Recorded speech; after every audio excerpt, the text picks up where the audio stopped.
Olá, senhores, tudo certo? Estamos aí voltando para a nossa parte 3, fazendo aquela revisãozinha de TGA1. Então, esse é o nosso segundo e último vídeo aí em relação à parte 3, para a gente finalizar a nossa revisão de TGA1, beleza? E nós já começamos aí com a teoria neoclássica. Lembrando, pessoal, qual que é a ideia básica da teoria neoclássica?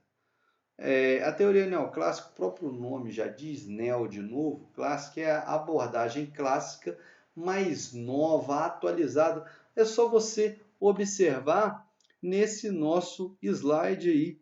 Veja bem, olha o que temos, uma máquina de escrever e um tablet acoplado. Hoje você pode colocar como uma ideia aí, um celular acoplado à máquina de escrever.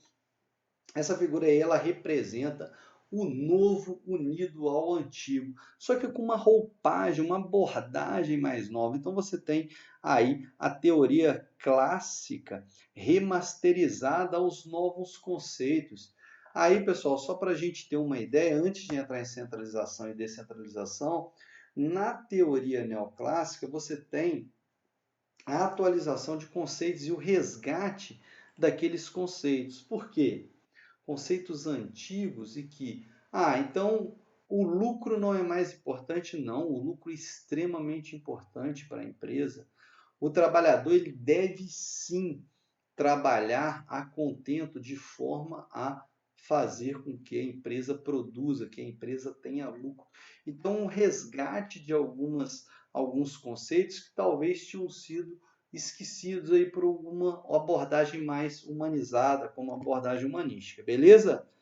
Então, continuando aqui na abordagem neoclássica, a teoria neoclássica ela traz para a gente a dualidade de descentralização e centralização. Pessoal, a ideia básica aí, ó, você tem na figura 1, na primeira figura, a centralização, e aí você pode observar a centralização. O poder, ele está todo no topo, fica tudo concentrado no topo. Não, às vezes não só em uma pessoa, mas em um determinado setor. Então, o poder, todo o controle, todas as decisões estão concentradas num setor mais, num setor superior da organização, digamos assim. E aqui na descentralização você tem um poder já mais disseminado, ou seja, o poder em setores, em departamentos inferiores, que a gente costuma falar é quase a base da nossa pirâmide. Professor, qual modelo é o melhor? Depende, a resposta depende, pessoal. Por quê? Com que a sua organização vai trabalhar, em que tipo de setor, ela vai exportar, vai ser uma multinacional, vai trabalhar apenas para o mercado local. Então, essa é uma análise que deve ser muito bem feita. Lembrando, pessoal, que hoje em dia a tendência das empresas é serem descentralizadas.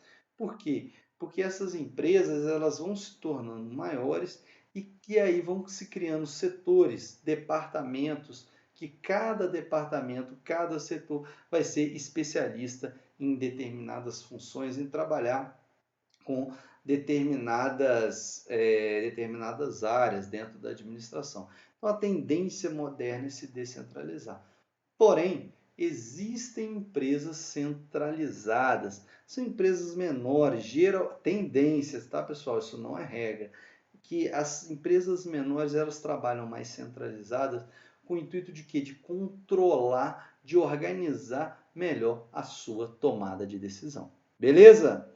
Continuando aí então, pessoal, nós partimos para os nossos 3 níveis de planejamento. Planejamento estratégico, planejamento tático e planejamento operacional. Pessoal, é muito importante que vocês gravem os níveis de planejamento e que vocês tenham ideia do horizonte de implementação. O planejamento estratégico ele envolve um planejamento um pouco maior da empresa, por quê? Porque são decisões que vão impactar o futuro da empresa daqui 5, 10 anos. Pessoal, a tendência atual é que esse planejamento estratégico até diminua. Eu estou falando para vocês o horizonte que a gente tem nas referências bibliográficas, nos livros, que é um horizonte de 5 a 10 anos, mas a tendência é que venha se diminuindo. O que eu quero dizer para vocês? O planejamento estratégico ele é mais de longo prazo. Por quê? Porque a ideia é a visão da empresa, onde que essa empresa quer chegar. Ela quer atingir outros mercados, mercado estadual, nacional, internacional. Então, o objetivo geral. O planejamento tático ele já não é daquela alta cúpula, como do planejamento estratégico. O tático ele está mais ali no nível intermediário de departamentos, das gerências, das áreas. Né? Então, é um planejamento mais dos setores organizacionais, com foco aí no médio prazo. Então, você tem um horizonte menor, talvez de 1 a 3 anos, porque são objetivos de cada departamento, de cada área logística, que é uma coisa, de produção, que é outra, de marketing. Então, são planejamentos que, obviamente, eles vão estar linkados com o planejamento estratégico, mas são planejamentos intermediários. E, por fim, o planejamento operacional dos dos supervisores. Pessoal, esse planejamento operacional ele tem um foco mais de curto prazo. É um foco nas tarefas, de como vai ser elaborado, como vai ser planejado. Então, é um foco de curto prazo ali, podendo ser até de um ano. Hoje em dia, esse planejamento operacional, ele reduziu muito esse horizonte de implementação. Hoje a gente tem planejamento operacional para daqui a um mês, daqui 2 meses, principalmente no cenário que nós estamos hoje, cenário de pandemia. Então, você tem um planejamento operacional com foco em curtíssimo prazo. Então, ele está ligado, como vocês podem observar, aí, é mais mais as tarefas rotineiras do dia a dia. Beleza? Continuando. E aí, nós entramos em departamentalizações. Nós vamos ser um pouco mais ligeiros aqui quando nós falarmos de departamentalização, porque todo aquele foco nos tipos de departamentalização nós já vimos em TGA1. Beleza? Então, essa daqui é uma revisão para vocês terem os conceitos mais difundidos aí na cabeça de vocês e que fica muito mais fácil esse tipo de vídeo quando você quiser relembrar rapidamente alguns conceitos. Vamos lá, o primeiro que eu tenho é a divisão, a departamentalização por funções, que você tem diretor geral, diretor financeiro, comercial, de gestão de pessoas, de produção, de finanças, de logística, ou seja, é o departamento dividido por funções, que nós já estamos acostumados. O segundo, a departamentalização por produtos ou serviço. A gente tem muito característica dessa departamentalização os supermercados, a parte de hortifruti, a parte de laticínios, a parte de congelados, né, produtos de limpeza. Então, você tem por produtos muito característicos. E por serviços, né, eu dei aquele exemplo para vocês e coloco aí novamente, da Walmart.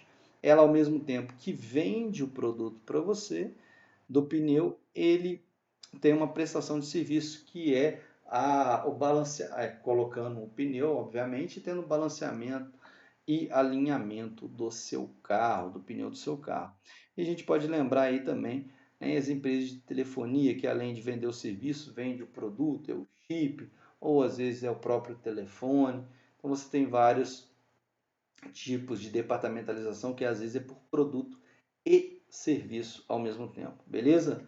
A departamentalização geográfica, onde você tem às vezes a região norte, nordeste, grande São Paulo, e também o setor de exportação, que às vezes é o tipo de exportação para a Europa, são produtos para países de primeiro mundo, não, são produtos para países talvez em desenvolvimento ou subdesenvolvidos. E você tem a departamentalização geográfica, localizada em determinados locais, né, onde a empresa consegue alocar os seus setores. A departamentalização por cliente, que você observa muito nessas lojas que eles chamam, né, lojas de departamentos, né? Parece até uma uma jogadinha, um trocadilho aí com com o próprio nome de departamentalização, mas fato é, a departamentalização por cliente você encontra nessas lojas. Às vezes um determinado setor, departamento feminino, infantil, masculino que você tem, dentro do próprio departamento que já é específico por cliente, ele tem ali uma subdivisão, uma departamentalização por produtos. Então você tem aí específico para determinado cliente. Você tem hoje em dia o setor de roupas, às vezes que trabalham com tamanhos diferentes de roupas também, peças para crianças, adultos, né? Pessoal talvez um pouco mais senil. Então você tem vários tipos de departamentalização específico e focado no cliente. Lembrando aqui que a gente pode ter a departamentalização por cliente por classes também, focado na classe A, na classe B, na classe C. Professor, isso existe? Existe, pessoal. Nós vamos trabalhar quando nós tivermos mais um pouco isso, quando tivermos a matéria de estratégias de pequenas e microempresas, que vocês vão observar que dependendo da classe, determinada empresa trabalha. Se for uma outro tipo de classe, às vezes ela nem prefere trabalhar. Por quê? Porque o foco dela é em determinada classe. Então, a departamentalização por clientes também nos proporciona isso, beleza? E por fim, a departamentalização por projeto, que eu já falei para vocês, que hoje em dia ela é muito difundida dentro das organizações. Por quê? A departamentalização por projeto, pessoal, ela envolve um planejamento muito bem estruturado daqueles indivíduos que realizam os projetos para a empresa. É um projeto financeiro, um projeto de alavancagem operacional, às vezes é um projeto de disseminação do seu produto ou prestação de serviço, onde a empresa vai se expandir pelo mundo afora. Então, a departamentalização por projeto é muito bem elaborada e dividida dentro dos setores da organização. Beleza? E aqui a gente finalmente encerra a nossa revisão de TGA1. Pessoal, esses vídeos de revisão eles são muito importantes para vocês, seja para você fazer uma revisão, seja para o conceito ficar mais consolidado na sua mente e até mesmo para um concurso público ou alguma prova ou processo seletivo que você precise fazer dentro da área da administração. Pelo menos para voltar e dar uma recordada nesses conceitos. Beleza, senhores? Então, ficamos aqui até o nosso próximo conteúdo, que nós vamos falar de abordagem comportamental. E aí entrando sim em TGA2. Beleza, senhores? Então, ótimos estudos aí e tenham todos uma boa quinzena e boa semana. Ok? Até mais.